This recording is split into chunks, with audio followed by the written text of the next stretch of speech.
pergunta. É o segundo slide, né? Sede meus imitadores, como também eu de Cristo. 1 Coríntios 11:1. Por que tão deturpada a imagem do crente pós-moderno?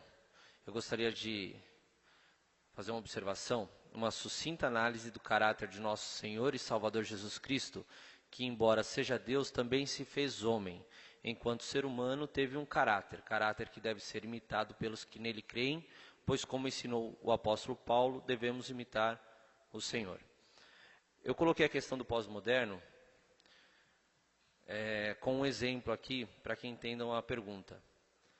Eu já tive um pastor em que eu tive o problema de acessar a Bíblia através do celular, porque eu estava lendo a Bíblia no celular e não era permitido, na época, quando lançou o smartphone, ler a Bíblia no celular. Tinha que ler a Bíblia como se fosse um caderno. E quando me foi questionado isso, lógico, eu ainda era um pouco mais rebelde, numa época mais jovem, mais adolescente, eu perguntei para ele por que ele não andava com pergaminho embaixo do braço. E eu fui tido como, lógico, rebelde, herege e tudo mais. E eu não tinha como discípulo, mas eu tinha como seguidor. E eu queria saber, porque isso hoje está com a maioria dos sem igreja. Eles enxergam o pastor, mas não tem eles como alguém a ser seguido.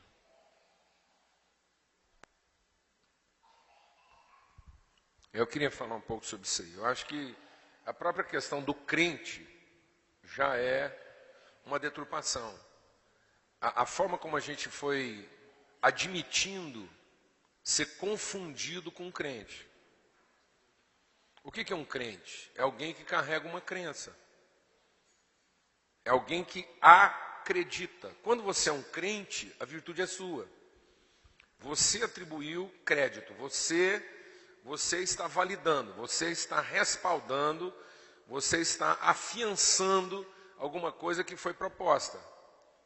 Então não é uma convicção, é uma expectativa atendida. Aquilo foi convincente o suficiente a ponto de me converter a essa crença. Então não há uma perspectiva de relação, não há uma perspectiva de senhorio, há uma perspectiva de tradução conveniente. Então, nós não fomos chamados a ser crentes. A vida cristã não é uma questão de crendice. É uma questão de formação do entendimento. Não é o que eu acredito e nem o valor que eu atribuo a alguma coisa. Não é o que eu defendo. É o que eu conheço de mim mesmo. Ele define a minha identidade e natureza. É o que eu sou. Não é aquilo a que eu atribuo credibilidade. Não são duas coisas distintas. O crente é distinto da sua crença. Eles têm uma relação de contato, mas não têm uma relação de identidade e natureza. A fé é o próprio entendimento daquilo que eu sou, de como é que o que a vida é e como é que ela se estrutura e ela se compõe. De modo que, a partir da minha fé, eu posso ter algumas crenças. Nós temos crenças diferentes a partir de uma fé comum. E convivemos com as dificuldades dessas crenças. Mas a fé, ela me define. Ela define minhas prioridades, ela define a leitura que eu tenho de mim, a leitura que eu tenho das pessoas, a leitura que eu tenho de Deus. Quando a gente está se permitindo ser crente, a gente passa a projetar expectativas. Por isso, nós podemos nos desapontar com pessoas. Um crente tem o direito de se desapontar. Um justo não tem. Um homem que vive da fé não tem o direito do desapontamento. Porque ele não está aqui para projetar suas expectativas, ele está aqui para conhecer. Então eu não tenho o direito de me desapontar com o Neil a partir das nossas crenças. Mas eu tenho a oportunidade de conhecê-lo a partir da minha fé. Se apresenta diante de mim uma pessoa criada por Deus, com as suas lutas, a sua formação, a sua cultura, e eu, como um homem de fé que conheço a Deus, conheço o Deus dele e meu, o nosso Deus, e sei que o Deus dele é o meu, eu não acredito que o meu Deus é o dele. Eu sei que o Deus dele é o meu. E agora nós vamos nos conhecer. E eu não vou colocar nenhuma barreira de dificuldade nessa relação.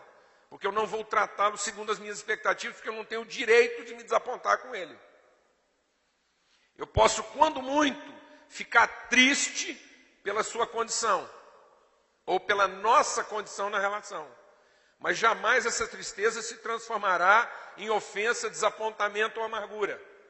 Ele pode ler a Bíblia do papiro, ele pode ler a Bíblia do pergaminho, ele pode ler a Bíblia do papel, e ele pode não entender por que eu leio a Bíblia no celular. Mas agora nós temos a oportunidade de nos conhecer. E a partir de mim, ele não vai sofrer o desapontamento de ter frustrado as minhas crenças. Porque eu vou tratá-lo segundo a minha fé. E pela perspectiva da fé, nós somos ministros de uma reconciliação.